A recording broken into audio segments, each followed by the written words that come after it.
Have you ever wondered what you would get if you crossed a school teacher with a vampire hunter?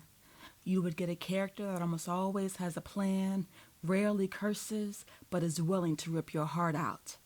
The fantasy novel Blood and Magic by R.L. Collins has been released on Amazon. Welcome to Blood Magic, the podcast. You are listening to episode number 9. Selina is up close and personal with Devlin, having a vision of Marcus and his goons. Foresight, they have found the one. He snarled and turned around angry, revealing lethal fangs. I recognized him immediately. It was Marcus. We must go through the profiles of the women they have recently stolen from us and figure out which one is her. She must be close by for them to consult her. He seethed. I felt the edges of the vision begin to fold in and fade, but I refused to let go. He stopped his tirade to look off at nothing. "Do you feel that?" he asked, to no one in particular. "There is a presence here. We are being watched." I pulled back from the vision with a sense of elation, knowing that I'd made some progress. Then Devlin's lips were moving over mine, slowly redirecting my energy.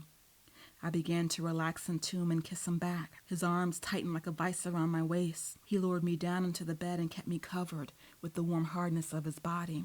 My hands roamed his back, feeling the tightly coiled muscles. I realized I had been anticipating the feel of him beneath my hands, and now I could explore. "Look at me," he whispered against my lips. I looked into his sea-green eyes, dilated with passion. He growled low in his throat, then he was back to kissing me, more fiercely. Every sense I had was focused on Devlin. It was like a kaleidoscope of taste, feel, and hearing. There was a knock at the door. I broke from the kiss with a gasp. Devlin and I put things in order to look as innocent as possible. "Come in," he said gruffly. It was Duncan. He was momentarily startled by my eyes, while I was sure they were glowing crazily. Nevertheless, he stammered through his message.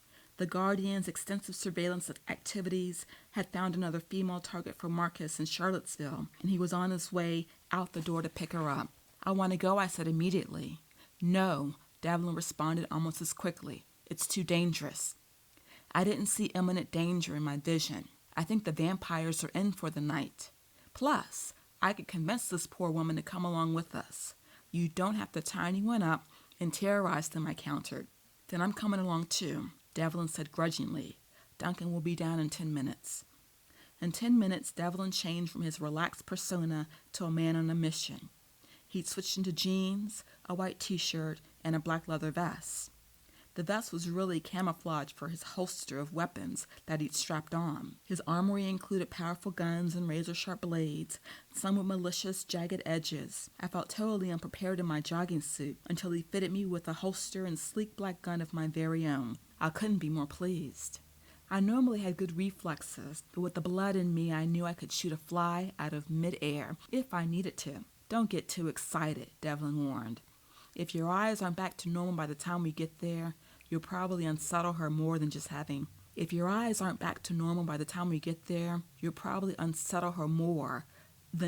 having strange men show up on her doorstep." I was momentarily thrown off. I still felt stronger, but I thought my eyes would have changed back to normal. "I'm sure it'll wear off," I said as I touched the side of my face. No doubt it was the extra blood that created the lingering change. "Well, just in case," he said, reaching into his endless closet, "you can wear these." He proceeded to toss me a pair of wicked black sunglasses. I slid them on, and they didn't dim anything with my heightened sight. "Cool," I said, feeling some relief. In the garage, Duncan had selected a glistening black Range Rover. He was maintaining his initial persona as a Midwestern businessman. He wore khakis and a checkered button-down shirt over a blue-collared t-shirt. I caught a flash of his weapons and holsters when he bent over to adjust his weapons bag in the trunk. "We're all here," I piped in as we moved to take up our positions. Duncan drove, Devlin was in the passenger seat, and I had the back seat all to myself. We pulled out of the garage with the mission to save another woman from Marcus's bloody grasp. The night was fresh and crisp. There wasn't much traffic on the road, but a few still ventured out into the late night. Once we were on the main highway to Charlottesville, Duncan prompted me to report what I'd seen in the vision. I shared my realizations that for now Marcus and his men were in a museum, a history museum with very old artifacts. They were staying hidden in the underground storage room that most likely used to be a refuge as a bomb shelter and had seldom seen. They were staying hidden in the underground storage room that most likely used to be a refuge or a bomb shelter. There were several museums in D.C. that were old enough to have that type of structure. With some research, we'd be able to narrow it down. I also shared that the vampires were concluding that the guardians were using psychic help. The most shocking part of the vision was towards the end. Marcus was able to sense that he was being watched. He's more than just a strong vampire. How would he be able to sense such a thing, I asked as I wrapped up my report. There is a story Devlin began that for a time he was able to secretly infiltrate the Pax people as he tried to learn how to harness the plant's power for himself. When he was discovered, he went off in a fit of rage and attacked during a ceremony. The pilgrims had ingested the Pax potion, and it was flowing in their veins when he drank from them. We knew it didn't give him visions, but based on what you're telling us, it has given him some extra senses. Duncan spoke up. He knows we're onto him now. He understands the prophecy just as well as we do. I think it will make him more dangerous and harder to trap. After we pick up this woman tonight, we should see a decline in the murders. He's on his way to figuring out that we already have the one. We shouldn't have brought you along, Devlin grumbled. He's not making any major moves tonight. It'll be okay. I said, then I realized I was not only trying to convince them, but myself as well. If Marcus knew he was being watched, would he find ways to conceal his activities? He's had decades to work on his strengths and weaknesses. I had a matter of hours. So what is the background on the woman we are picking up tonight? I asked, wanting a distraction from the growing sense of foreboding that I had. Carla Michaels, Duncan began promptly, 25, and another single woman that lives alone. She is an executive assistant to the president of a community college. Last night, Marcus delivered an antique silver hand mirror. She's been keeping up with the news of the boyfriend murderer and immediately went to the police telling them that she thought she was next. However, without a more serious complaint than an unwanted gift, they didn't give her police protection. How do you know all of this? I asked, amazed. We have our connections. Friends to the guardians, Duncan said, smiling. We pulled off the highway and began to meander through Main Street and the smaller residential streets and sleepy neighborhoods. We pulled up to a simple one-story rambler. There were no lights, and it was very quiet. Time for me to suit up, Duncan announced. Suit up? I asked, puzzled. Yes. He likes to try a gentler approach on his rescue missions, Devlin explained. Duncan crawled into the hatch of the SUV and began changing into a policeman's uniform. Where'd you get that outfit? I asked, bewildered. Friends, was all he said as he put on his department-issue shoes and hat. I'll be back in a few minutes, he said. Then he was off. I turned to Devlin. Why didn't you try that? I demanded. He smiled sheepishly and said, different strokes, different folks. Despite the odd hour, Carla let Duncan in without a hitch, and he had her out with a small suitcase in about 30 minutes. Now I understood the choice of vehicles. It could pass for any undercover surveillance unit. I started to feel useless. There was no need for me to talk her into anything. Carla climbed in next to me with a surprise hi. Duncan explained that we were undercover officers and would be along for the ride. We drove directly to the local airport and put her on a plane to Florida. There was another branch of the Guardians that would see her to safety and witness protection. Then we were back on our way to the mansion. Dawn was approaching by the time we reached the mansion. The moon had descended low in the sky, peeking out from in between distant mountain crevices. It was already very warm, promising to be a scorcher of a day. However, I'd probably not get out and experience its blazing hot glory. It was only June, but there were signs that it was going to be a long, hot summer. After we parked and were back in the mansion, Devlin made his rounds to check on his guardians that were settling down for the day. Maxine had retired to her bedroom, so I chose not to disturb her. In the room Devlin and I shared, I removed the holster and gun and laid it on top of the fine oak dresser. I slid off the glasses and placed them next to the pile. I decided to go into the restroom and begin my nightly ritual and settle down for the day.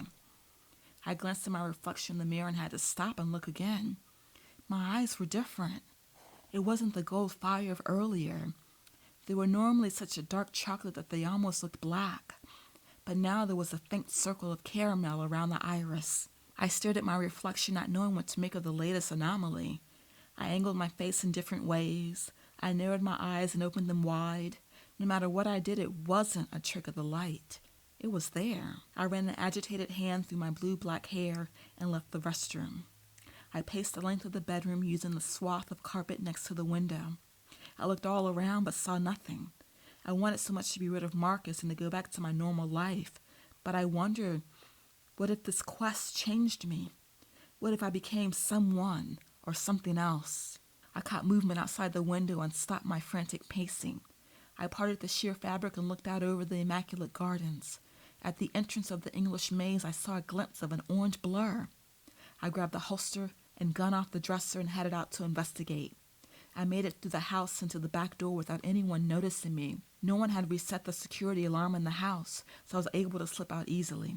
Once outside, I followed the cobbled path through the rose bushes and clean expanse of the green grass to the lush maze. The bushes that formed the maze had to be at least 7 feet tall and took a lifetime to grow.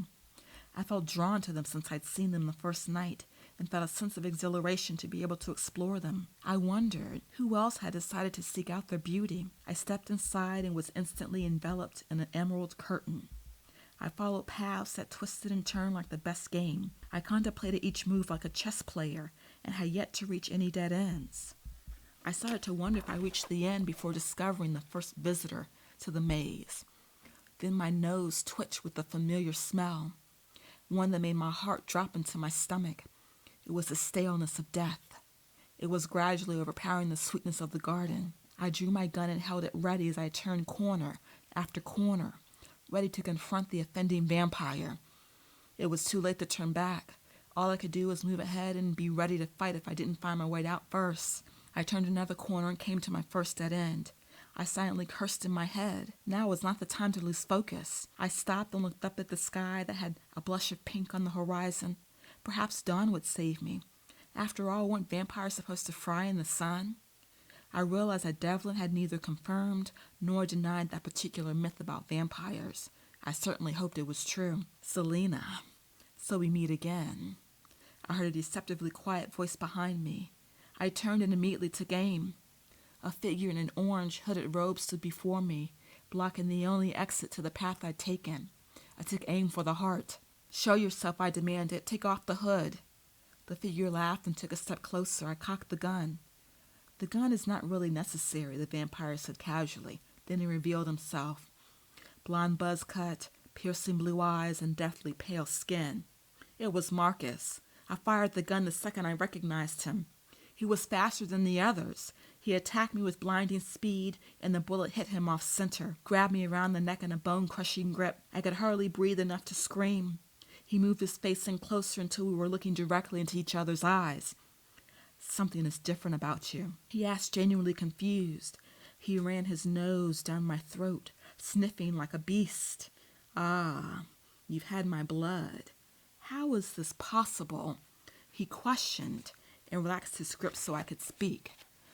"Why are you here?" I gasped. Now, you answer my questions and maybe I'll answer yours," he said as he dared to waggle a crooked finger at me. "I bit you the night we first met," I said, thinking quickly to keep myself from being dead in a matter of seconds. "Oh, yes, I remember that, but that was hardly a taste." He narrowed his eyes. "Well, apparently it was enough," I hedged. And you seem surprised to see me." "I guess you didn't see me coming," he asked with a very ugly sneer. "If I knew you were stopping by, I would have brought friends," I responded, wishing I'd thought to do that. "Yes, I suppose you would have done that. You humans are so pathetic and weak by yourselves. I was looking for someone special. I thought she was here," he confessed. "I've got something special for you." I heard a familiar masculine voice behind my captor. Immediately, Marcus spun around with me in front of him like a human shield. Devlin, along with Chow and Duncan, were at the entrance of the path. They all had their favorite guns at attention and trained on Marcus. "Ah, so it's the boys' club come to the rescue," Marcus hissed. "Come any closer, and I'll pluck her head off like a ripe tomato." The Guardians weren't going to be dissuaded with mere threats. I could tell Devlin was aiming for Marcus right between the eyes. I realized I had a blade tucked in my holster, and I slowly worked it out while the guys had a standoff. "So you boys didn't see me coming either?" I could feel myself getting dizzy from the reduced oxygen. I finally freed the blade and swung it backwards into Marcus's groin. He howled in pain and momentarily loosened his grip. I took the opportunity to drop to the ground. The Guardians lit into him like the 4th of July fireworks. All I heard was a cacophony of bullets that seemed to go on for minutes, but was probably only seconds. Then it was quiet. I turned from my crouched position to look behind me, but there was nothing. Marcus had disappeared into the pre-dawn morning. Chapter 6. The guardians locked the house down for the day. All windows were securely locked with alarms turned on. Lincoln and Gerald were healing nicely. Gerald would be back in fighting form the next night. Everyone else was clean and bandaged and ready for a good rest. Devlin lectured me in our shared room about the dangers of going out alone and the foolishness of my actions. Underneath it all, he had been afraid, and despite his turbulent history with the vampires, fear didn't sit well with him. He paced the length of the room, the same spot I'd worn away earlier. I sat in the leather chair with exhaustion tugging my eyelids. I'd had enough of my own emotions, let alone dealing with someone else's. I was ready to go to sleep. Devlin, I get it. There was a better way I could have handled things tonight, but right now I'm exhausted, I said. He stopped his tirade to stare at me, his green eyes blazing and his sable hair towels from running his hand through it in frustration. Something is different about you, he finally said as he came around the bed. He put his muscled arms on either side of the chair and gave me a hard look. It's your eyes, he declared. Wow, you finally noticed, I said sarcastically. He tried to purse his full lips into a thin line, but failed. When did you first see the change, he asked. Not too long after we came back from Charlottesville. I think the blood is making permanent changes. Is there anything in the prophecy about this? None that I've heard, but there's a way to look into it. You sound as if you have a magic oracle that you can consult. Well, in a way we do. We have Ophelia. She is the clan's historian. She's very old and still has the power of the pox in her. She can predict most major events significant to our people. I must admit that I'm starting to feel that I'm in over my head.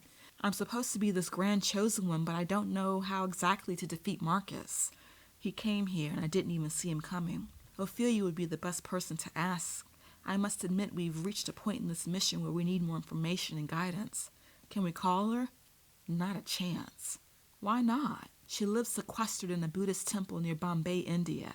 We'd have to go to her. That's pretty far. I think we should do it. Maybe she could give us the edge we need. Quite possibly. Let's get some rest. Once in bed, I fell into a deep, dreamless sleep. Thank you for listening. Come back same time, same place next week as Selina travels to India to speak to Ophelia, the Oracle.